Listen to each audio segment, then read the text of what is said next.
The air in the living room turned ice cold the second Ethan slid that pristine white envelope across the polished mahogany table. Christmas music was still playing softly in the background, but nobody was listening anymore. My daughter looked down at the paper, then back up at me, her face completely pale. Ethan just leaned back in his chair with a calm, satisfied smile, convinced he had completely controlled the room. I picked up the envelope and opened it without saying a single word. Inside was a thick prenuptial agreement designed to protect every dime of Ethan's family wealth while treating my daughter like someone who brought nothing to the table. Ethan gave a slight laugh and told me he was sure I understood why this was necessary, especially since people on a fixed income usually struggled to grasp modern asset protection. I just nodded and kept reading. What Ethan and his parents did not realize was that they were making massive assumptions based on my appearance. I was 72 years old, driving a 20-year-old pickup truck, and wearing an old winter coat with a hand-repaired sleeve. To them, I was just another struggling retiree trying to stretch a modest pension. But appearances can be incredibly deceiving, and my late wife always told me that if you really want to know a person's true character, you let them believe you have absolutely nothing. The truth was that I had spent nearly 4 decades serving in the United States Army, eventually retiring as a 4-star general. My military pension alone brought in over $28,000 every single month, my home was long paid off, and the investment portfolio my wife and I built over decades was worth millions. I lived simply because I valued things that actually mattered, not because I lacked resources. Over the past year, I had watched Ethan slowly change as his commercial real estate business grew. He started judging people by the watches they wore, the cars they drove, and the size of their bank accounts. He was never openly cruel, but he was constantly condescending toward me, frequently dropping subtle comments about how sad it was when older people failed to plan for their financial futures. I had deliberately worn my oldest coat to Christmas dinner that evening just to observe how his family would treat me.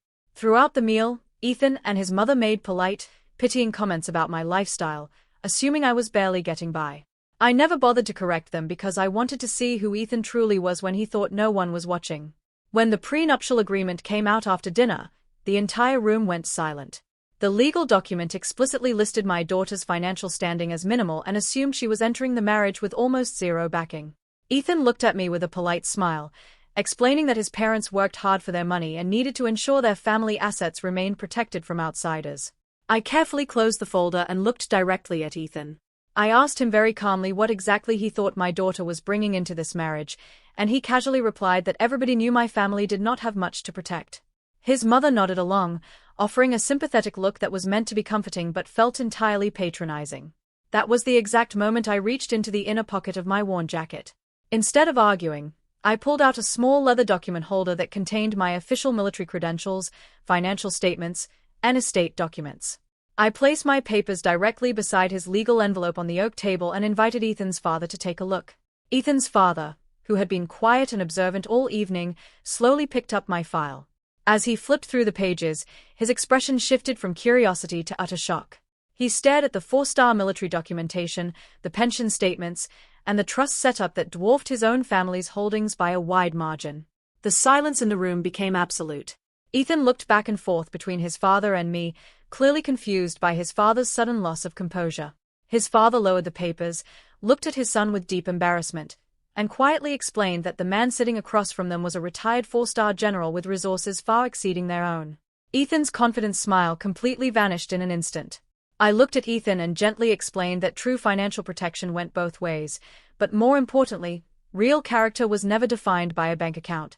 I told him that my daughter was coming into this marriage fully supported, but if he measured people solely by their net worth, he was entirely unprepared for the real world.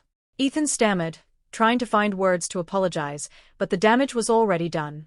My daughter finally saw Ethan for who he truly was, a man whose respect was conditioned entirely on perceived wealth. She quietly removed her engagement ring, placed it on top of the legal papers, and thanked his family for a very revealing Christmas dinner.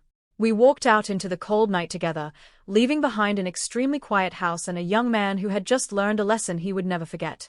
Would you like me to adjust the narrative pacing or heighten the tension in the final confrontation scene for your script?